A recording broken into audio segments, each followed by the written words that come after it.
Welcome, ici Elle. Bienvenue à toi dans cette masterclass relation faite pour que tu aimes, power, mène tout ce que tu es. Prépare-toi à ouvrir et donner ton cœur à toi-même et à l'autre parce que dans 10 secondes, tu vas réveiller, éveiller, élever et révéler ton âme, ton corps, ton esprit, ton être, ton cœur et ta vie. Alors ready? Let's go!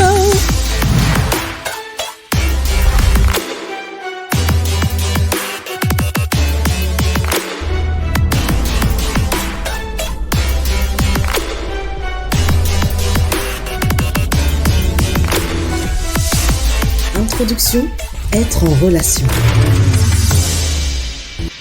C'est au plus profond de soi qu'on rencontre l'autre, et c'est au plus profond de l'autre qu'on se rencontre soi-même. L'être humain a toujours été, est et sera toujours un être social par nature. Il a eu, a et aura toujours ce besoin inné d'être connecté avec son monde, aussi bien intérieur qu'extérieur. Et il existe pour lui 5 façons différentes d'entrer et d'être en connexion avec l'autre. Il peut l'être grâce à un lien de causalité qui arrive en conséquence de ce qu'il est, ce qu'il fait et ce qu'il aime, à un lien de similarité de par ce qui est identique à lui-même, à ce qu'il est, à ce qu'il fait et à ce qu'il aime, à un lien de rivalité avec ce qui est opposé à lui-même, à ce qu'il est, à ce qu'il fait et à ce qu'il aime, à un lien de complémentarité avec ce qui est différent de lui-même, de ce qu'il est, de ce qu'il fait et de ce qu'il aime, ou alors à un lien de gémellité de par ce qui est miroir à lui-même, à ce qu'il est, à ce qu'il fait et à ce qu'il aime. Et ces connexions étant avant tout une histoire de destinée et de destin, elles s'établissent aussi bien sur n'importe quel plan de son existence que dans n'importe quelle sphère de sa vie. Ainsi, ces connexions sont par essence l'origine et ou la conséquence d'une croisée des chemins dans laquelle l'être et l'autre se rencontrent et apprennent à se connaître afin de créer des rapports entre eux.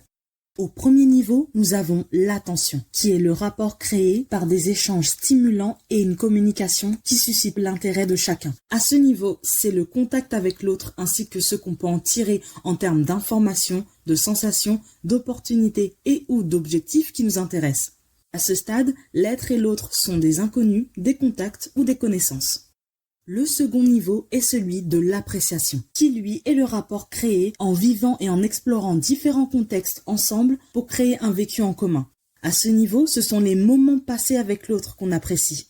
Et à ce stade, l'être et l'autre se fréquentent régulièrement.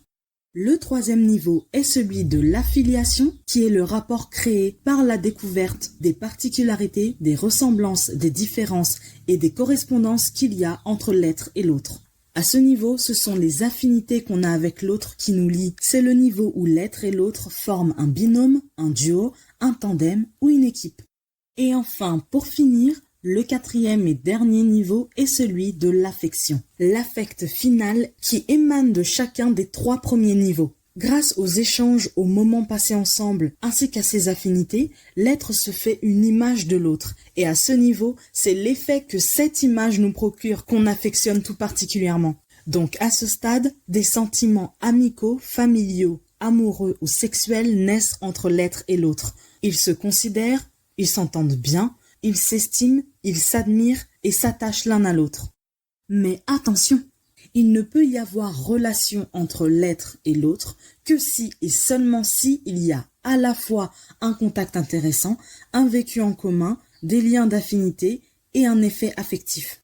Parce que ce sont ces mêmes rapports qui posent les bases de la relation, qui en déterminent la nature et qui nous permettent de nous y épanouir en s'harmonisant naturellement, consciemment et volontairement avec l'être, le cœur et la vie de l'autre, en toute conscience et connaissance de cause et d'effet, et ce, de manière totalement réciproque.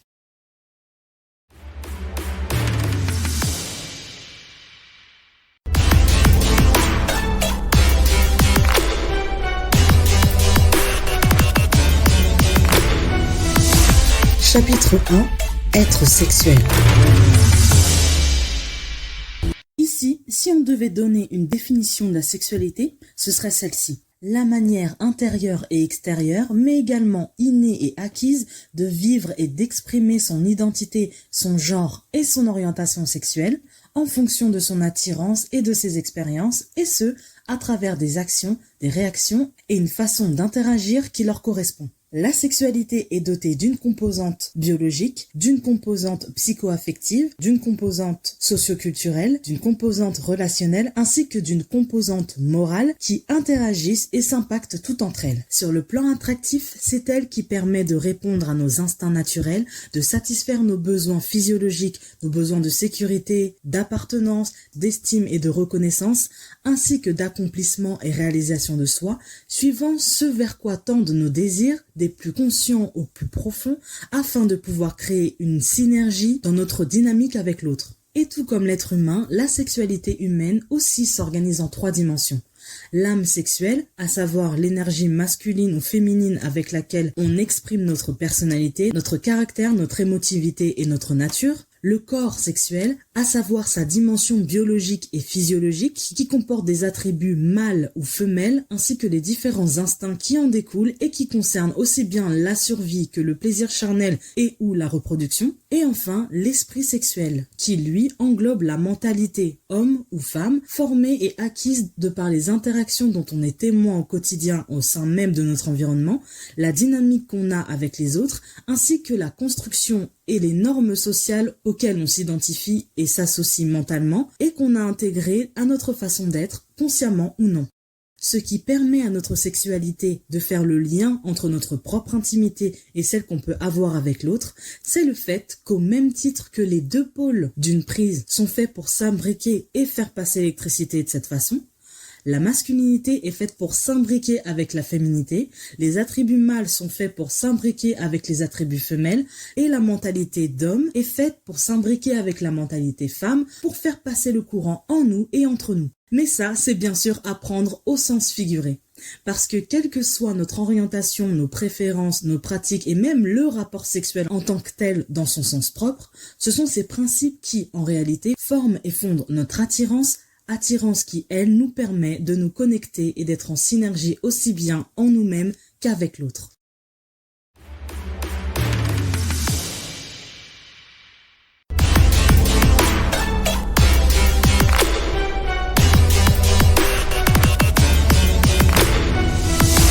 Chapitre 2.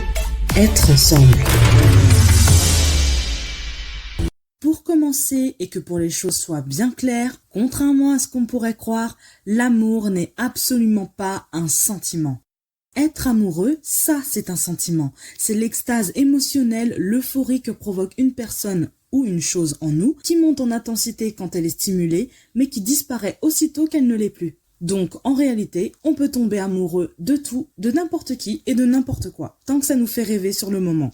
Là où le sentiment amoureux est un effet qui fluctue et est donc condamné à varier dans le temps par essence, l'amour, lui, est un état. L'état d'âme dans lequel on est ensemble et on forme un tout, dans lequel on est et on fait plus qu'un avec l'autre. Tout simplement, l'être et l'autre s'aimeront donc avec leur sexualité et ce, à travers une forme, une relation, un rôle, une vision, un langage, dans lequel leur amour va se manifester en fonction de la raison d'être qu'ils lui donnent. Mais attention, il n'y a amour que si et seulement si il y a relation. Et il n'y a relation que si chacun joue un rôle précis dans la vie de l'autre.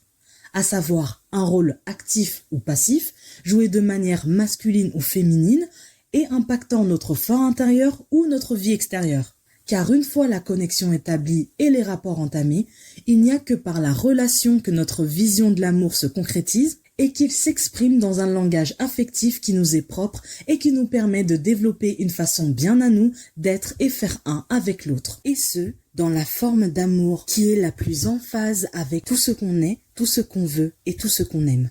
Car au-delà des sentiments qui nous lient à l'autre et que l'autre suscite en nous, aimer, c'est avant tout chercher et trouver l'harmonie. Car c'est dans cette harmonie que l'osmose et l'alchimie entre 2 êtres se trouvent. Car c'est en elle que réside ce qui fait qu'ils sont faits pour être ensemble. The End, c'était elle et c'est la fin de cette masterclass relation et de toutes ces révélations. Grâce à elle, tu as désormais toutes les clés pour être en phase avec ta sexualité, t'aimer toi et aimer l'autre et ouvrir les portes d'une relation claire, vraie et harmonieuse. Alors à présent que tu sais tout ce qu'il faut que tu saches, connecte-toi à l'autre, révèle-toi et marche.